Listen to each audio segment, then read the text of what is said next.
point suivant concerne des parcelles au quartier Saint-François-Larrey. Alors, il est proposé au conseil municipal de se prononcer sur l'acquisition des parcelles, je ne vais pas lire le détail de chacune, d'une superficie totale de 4,57 hectares et appartenant à Madame Odette Malvicini et Josiane Leluc. Ce terrain accessible depuis la voie publique pourrait accueillir une aire de loisirs de plein air public. À l'occasion de rassemblements dans le cadre du renforcement de l'attractivité du Beaussais, il pourrait également accueillir une aire de stationnement ponctuelle, lors notamment de l'organisation d'événements ou festivités majeures. Par ailleurs, l'acquisition des dites parcelles permettrait d'entretenir le chemin longeant la REP, ainsi que les berges du dit cours d'eau, et d'envisager éventuellement la création d'une voie de liaison dite douce, destinée à l'usage des piétons et bicyclettes. Il est précisé que le prix total de cette acquisition est de 138 485 €, l'acte étant à la charge de la commune. Alors, Michel Salle.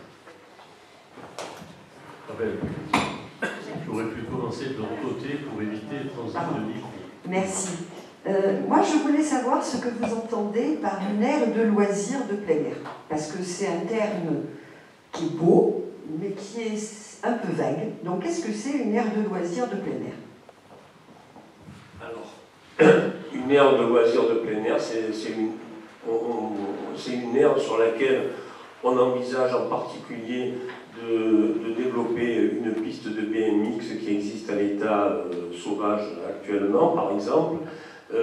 C'est une aire sur laquelle on pense qu'on pourrait accueillir des cirques comme on n'en accueille jamais au Beaussais parce qu'on n'a pas de terrain pour les accueillir. Quand il y a un cirque qui arrive, il s'installe toujours à Sainte-Anne-des-Venos et jamais au Beaussais. Et on pourrait même accueillir peut-être des cirques de plus grande taille que ceux qui vont à Sainte-Anne-des-Venos. C'est une aire sur laquelle on pourrait aussi, puisque c'est un des projets de notre équipe, et ça a été le cas historiquement, faire la fête du cheval, parce que c'est plus intéressant de la faire sur un terrain qui n'est pas imperméabilisé, goudronné, qu'en centre-ville, sur des espaces relativement réduits. Enfin, voilà, il y a un certain nombre d'activités de ce type qui sont envisagées. Et ce terrain, est-ce qu'il est plat? Est-ce qu'il permet justement de faire ce genre de choses dessus? Il est tout à fait plat. Complètement? Parce que comme l'intitulé, c'est la REP. Il est totalement clôturé, donc les 4,5 hectares, je n'ai pas pu les visiter, mais il est quand même... Non, mais je veux dire, c'est une ancienne carrière. La famille Malvicini. Donc c'est pas plat, c'est une ancienne carrière qui a été comblée depuis, parce que les carrières sont régulièrement comblées. Celle du Val d'Arrêt en ce moment est en cours de comblement, par exemple. Donc ça a été totalement comblé. Ça a été comblé, c'est à un niveau relativement élevé, c'est-à-dire que par rapport au lit de la rivière, c'est à 2 ou 3 mètres de haut, plus haut que le fond du lit de la rivière. Alors il se trouve que, parce que c'est des observations qui m'ont été faites, que si on regarde le PLU actuel, c'est considéré comme une zone inondable. Et en fait, le PLU actuel est très précis sur le Bourganon et pas du tout sur la REP. Et il y a une immense patate qui a été dessinée en bleu qui dit c'est inondable. Mais il y a une étude qui a été faite et commandée par l'équipe précédente, qui n'est pas opposable pour l'instant parce qu'elle sera intégrée au futur PLU, qui montre très clairement qu'elle n'est pas du tout inondable. Donc c'est extrêmement intéressant de Et on peut également rajouter une demande du conseil municipal des jeunes pour une aire de skate. Qui pourrait tout à fait... si on résume, il y aurait donc du BMX, du skate, le cheval et éventuellement des cirques. Voilà. Hein. Bon, 5 hectares et demi, 4 hectares et demi, c'est beaucoup. Hein, non, mais il y a quand même l'aspect parking aussi. Le parking possible est très demandé pour le covoiturage, ça commence à l'être, mais très demandé aussi par les randonneurs qui ne peuvent pas se stationner pour accéder au massif de ce côté-là. Il n'y a aucune zone de stationnement possible, sauf à rentrer dans la forêt et à se garer sur les restants. Donc là, ça permet, c'est un point de départ qui est intéressant vers les folies, les gynestés.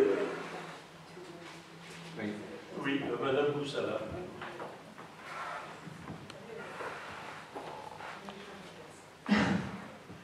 Oui, donc du coup, moi j'avais plusieurs questions, même si certaines ont été évoquées. Donc voilà, pour ce terrain qui est une ancienne carrière, vous évoquez donc la création d'une aire de loisirs, donc je voulais savoir de quoi il s'agissait exactement, donc vous avez précisé, Madame Salle. Ensuite, vous mentionnez donc une aire de stationnement ponctuel, notamment pour l'organisation de manifestations. Vu l'éloignement, est-ce que c'est judicieux? Et surtout, dans ce cas-là, avez-vous prévu de mettre en place des navettes? Tout à fait. Dans quel cas, quel sera le coût? Est-ce que vous l'avez prévu au budget? C'est quand même un sacré coup d'avoir des navettes pour faire l'aller-retour régulièrement. Ensuite, vous parlez également de l'entretien de la REP, mais sauf erreur, celui-ci est prévu par la communauté d'Aglo dans le cadre de la taxe GEMAPI, qui est payée par les contribuables. Donc pourquoi encore engager des frais dans les finances de la commune? Ensuite, avant de dépenser l'argent public pour acheter ce terrain, avez-vous en amont étudié le coût de ces différents projets qui vont fortement impacter le budget municipal et surtout la réelle possibilité de les mettre en œuvre? Là, vous me parlez du skate, par exemple. Il n'a pas pu être fait au City Stade parce que c'est en zone agricole. Donc, sauf erreur, ici, c'est aussi en zone agricole inondable. D'ailleurs, c'est aussi une zone qui est protégée par le parc naturel régional. Donc je ne sais pas si vous avez eu l'info. Et dernière petite chose, nous avons des bruits qui courent que vous achetez ce terrain pour y faire une aire de grand passage. Donc sur 4 hectares, il pourrait facilement y avoir 200 caravanes pour les gens du voyage, donc sur la commune. Donc qu'en est-il réellement, sachant que là aussi c'est un budget conséquent à prévoir puisqu'il faut faire des installations. Alors, sur le parking et l'éloignement du parking et les navettes, effectivement, c'est un projet que nous avons, que ce soit sur ce parking ou d'autres qui seraient éloignés du centre-ville, et effectivement de pouvoir mettre en place des navettes en prenant des exemples hors agglo comme à Olioul, ou en prenant des exemples au sein de l'agglo qui sont financés par l'agglo, donc par nous, sur les 3 communes côtières. Donc, je veux dire, ce qui est possible à Sanary, ce qui est possible à Bandol, ce qui est possible à Saint-Cyr est aussi possible au Bossé. Et le plan du Castellet. Et le plan du Castellet, oui, en été. Donc, en ce qui concerne le zonage, effectivement, nous sommes en zone agricole actuellement, mais il ne nous a pas échappé que le PLU est en révision, que ce terrain n'est absolument pas utilisable pour l'agriculture, puisque, comme on l'a dit, c'est une ancienne carrière qui a été remblayée, donc ce n'est pas un terrain du tout utilisable pour ces activités-là, et donc il va falloir revoir son zonage, et on reverra son zonage dans le cadre de la révision du PLU. Ensuite, l'entretien de la REP, je suis entièrement d'accord avec vous sur le rôle du GEMAPI. De toute façon, il revient quand même aux riverains de veiller à cet entretien et à sa maintenance, et il n'est pas question de faire des travaux qui doublonneraient avec ceux de l'agglo ou ceux du GEMAPI. Je veux dire, il n'en est pas question. Donc ce qui est fait sera fait, mais l'entretien et l'aménagement du chemin existant déjà est extrêmement intéressant parce que c'est un chemin qui est agréable à parcourir et on souhaite effectivement trouver une solution pour le prolonger et faire une liaison avec l'ancien chemin de Marseille à Toulon. Alors, dernier point quand même, effectivement, on va pas esquiver la question sur les gens du voyage. On ne vous dira pas qu'on n'y mettra jamais les gens du voyage. Je veux dire, tous les ans, nous sommes confrontés à des arrivées massives de gens du voyage qui s'installent sur des terrains privés ou des terrains communaux qui ne sont pas destinés à cette utilisation. On a eu cet été 2 gros groupes, l'un qui s'est installé sur un terrain agricole et donc ils sont restés 3 semaines sur ce terrain, un autre qui s'est installé sur le terrain de rugby, sur le terrain d'entraînement du stade de rugby. Je veux dire, quand ces groupes arrivent, ils nous disent, ah ben, nous on irait bien au Tilleul, on irait bien sur le parking du stade, et on nous dit chaque fois, à juste titre, que c'est scandaleux, que ces parkings et que ces espaces publics sont occupés par des gens du voyage. Donc, si des gens du voyage arrivent ponctuellement l'été, et si on n'a pas d'autre solution que les mettre sur ce parking-là, on les mettra. Mais l'objectif, c'est pas celui-là. Ouais. De toute façon, il est clair que entre choisir le domaine privé et le domaine public, on veut protéger le domaine privé. Monsieur Aligny. Oui, alors, jusqu'ici, je commençais à être rassuré, parce que vous exprimiez un ordre du jour au conditionnel. Voilà, acquisition d'un terrain pour une aire de loisirs, on ne savait pas trop. Bon, effectivement, vous avez bien commencé, parce qu'il y avait la partie piste de BMX, le cirque, la fête des chevals, tout ça c'est très intéressant, je trouve. Le prix, effectivement, raisonnable par rapport à une acquisition foncière pour la mairie. Mais alors là, nous dire que vous allez en profiter pour faire une aire de grand passage, il faut appeler les choses comme elles sont. C'est une aire de grand passage, c'est-à-dire que plutôt que d'organiser quelque chose avec le PLU, avec encore une fois peut-être les élus de la majorité, mais aussi les élus minoritaires, pour construire quelque chose de cohérent, c'est-à-dire ce qui nous manque depuis tant d'années, c'est-à-dire une aire de grand passage comme l'exige la loi, dans un endroit réfléchi avec l'ensemble des communes de la communauté d'Aglo, on se retrouve encore une fois au Bossé avec, écoutez, c'est très bien, tout le monde peut se réjouir, les communautés qui nous environnent, on gagne encore une fois sur le Bossé devient n'importe quoi, et effectivement je suis tout à fait contre le fait que vous exprimiez que cette aire de loisirs devienne aussi une aire de grand passage. Ça, je trouve ça d'une idiotie parfaite, parce que ça, vous le savez autant que moi, que quand on commence comme ça, les choses vont s'enliser, puisque ça fait plus de 15 ans, voire même 20 ans qu'on parle d'aire de grand passage. Si vous formalisez la mise en place et l'acquisition d'un terrain dans ce sens-là, bon, la messe est dite, c'est pas besoin d'aller plus loin. Et puis voilà, tout le monde est content, les communes environnantes sont contentes. Très bien. Je vous remercie pour l'idiotie. Et comme vous venez de le dire, ça fait... Je précise que c'est idiotie, pas vous, mais le projet, tel que vous le précisez. Oui, mais enfin, ceux qui mènent des projets idiots, voilà, ne doivent pas être très malins. Je le prends un peu pour nous aussi, mais enfin bon, peu importe, c'est pas grave, on va pas en faire une maladie. Mais ce que je veux dire, c'est qu'effectivement, ça fait 20 ans qu'on en parle, ça fait 20 ans que chacun se rejette la patate chaude, ça fait 20 ans que l'aglo doit avoir une aire de grand passage et une aire d'accueil, ça fait 20 ans que l'aglo n'a ni l'un, ni l'une, ni l'autre. Et en plus, quand je dis que l'aglo doit avoir une de chaque, c'est à titre transitoire, parce qu'après, normalement, il y a des obligations par commune, selon leur taille aussi. C'est-à-dire que là, on est la seule, le seul EPCI du Var, rien à voir de tout ça. Alors, moi, je veux bien qu'on dise, on discute avec l'aglo, on discute avec les uns, on discute avec les autres, et 20 ans après, on en est toujours au même point. Je veux dire, notre maire, quand il était dans l'opposition dans l'aglo, a posé 50 fois la question, a mis la question sur la table 50 fois, rien n'a avancé. Aujourd'hui, il fait partie du conseil de l'aglo, il met la question sur la table, rien n'avance. Et nous, tous les ans, nous avons des groupes qui déferlent sur le Bossé, qui s'installent systématiquement où bon leur semble, parce qu'il n'y a rien qui leur est proposé. Donc à ce moment-là, quand un groupe arrivera, on a en 2020, quand le premier été où nous avons été en fonction, on a eu de la chance, entre guillemets, puisque c'était des petits groupes du fait du contexte Covid, donc c'était 30-40 caravanes. Il y en a un qui s'est annoncé, on l'a installé sur le parking du Tilleul. Il y en a un autre qui est arrivé subrepticement, qui s'est installé sur le parking du Stade. Mais c'était pas heureux, c'était transitoirement acceptable entre guillemets, mais ça ne peut pas être durable et on ne peut pas le refaire tous les ans.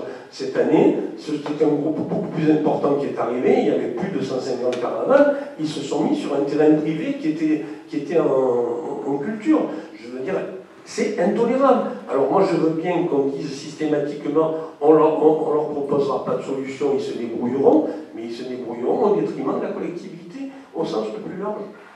Oui, alors juste pour éclaircir la chose, c'est que là, effectivement, moi j'ai l'impression que vous baissez les bras. On parle de commissions d'urbanisme qui sont d'ailleurs toujours pas effectives. C'est au moment d'une commission d'urbanisme et de la révision d'un PLU que l'on peut mettre effectivement une réflexion là-dessus. Je vous rappelais la dernière fois à ce même sujet que lors de la mandature de Pardon, il y avait effectivement un PLU qui avait été mis en place avec une aire de grand passage qui devait effectivement être sur le Bossé, mais à un endroit stratégique où d'abord il y avait un accès direct national comme la loi l'exige, vous le savez mieux que moi, et du côté excentré, c'est-à-dire près du circuit. Vous m'avez répondu, ah oui, mais la famille qui gère le domaine n'en veut pas, Donc voilà, on se plie encore une fois. Moi, je répète, je ne suis pas d'accord avec cette méthode de dire de baisser les bras, de ne pas avoir une vision sur ce que ça peut donner sur 20, même 10 ans, 15 ans, 20 ans, sachant très bien qu'une situation qui s'installe comme ça, il faut appeler un chat, vous dites-le, vous avez cet objectif, sous couvert d'une aire de loisirs, de faire d'une aire de grand passage qui va se concrétiser. C'est évident, je veux dire, on a assez de recul pour savoir comment ça se passe au bout d'un moment. Au lieu de dire, très bien, l'aire de grand passage, l'aire de loisirs telle que vous la meniez jusqu'ici, j'ai trouvé ça très très bien, avec un prix correct, des projets corrects. Rajouter là-dessus l'aire de grand passage, ça va effectivement donner lieu à une installation qui va se concrétiser. À ce moment-là, je vous propose plutôt d'imaginer ça aux prochaines réunions de commission d'urbanisme, de réfléchir à un endroit stratégique et qui permettra de contenter sur le Bossé, pourquoi pas, puisque vous dites à ce moment-là, on écarte les non-dits et puis les oppositions des communes avoisinantes sur le Bossé, mais un endroit correct, stratégique, comme ça avait été réfléchi avec vous. Il n'y a aucun souci pour en discuter lors de la commission urbanisme qui sera mise en place effectivement en décembre, puisque c'est la décision qui a été annoncée par le maire. Donc dans cette commission, je veux dire, l'achat du terrain, si on a une autre solution si on a une solution pour une aire de grand passage officielle et qu'elle est pertinente et qu'elle est jouable, on la jouera aussi. Je veux dire, c'est incompatible. Sauf que cette délibération, elle manque beaucoup de transparence et de respect des conseillers municipaux minoritaires, tout au moins, qui en fait découvrent à partir d'une aire de loisirs, finalement, une autre utilisation, et peut-être qu'il aurait été préférable quand même de donner un minimum d'informations. Tout simplement, donc moi je voterai contre.